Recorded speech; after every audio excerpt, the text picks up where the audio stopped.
તો ભરૂચમાં યુકો બેંકની શાખામાં આગ. સ્ટેશન રોડ પર શાલીમાર કોમ્પ્લેક્સમાં યુકો બેંકની શાખામાં આગ લાગી. ફાયરની ટીમે સ્થળ પર પહોંચી આગ પર કાબુ મેળવ્યો. બેંકમાં રહેલા દસ્તાવેજો બળીને ખાખ થઈ ગયા.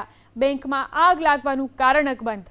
તો ભરૂચમાં યુકો બેંકની શાખામાં આગ લાગવાની આ ઘટના બની. સ્ટેશન રોડ પર શાલીમાર કોમ્પ્લેક્સમાં આવેલી છે યુકો બેંક કે જ્યાં આગ લાગી ગઈ.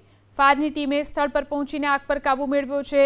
બેંકમાં રહેલ દસ્તાવેજો બળીને ખાખ થઈ ગયા. યુકો બેંકની શાખામાં આગ લાગી. ફાયરની ટીમે સ્થળ પર પહોંચી આગ પર કાબુ મેળવ્યો. બેંકમાં રહેલા દસ્તાવેજો બળીને ખાખ થઈ ગયા. બેંકમાં આગ લાગવાનું કારણ અકબંધ.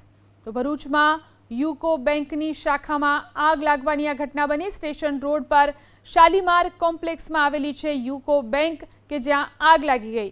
ફાયરની ટીમે સ્થળ પર પહોંચીને આગ પર કાબુ મેળવ્યો છે. બેંકમાં રહેલ દસ્તાવેજો બળીને ખાખ થઈ ગયા.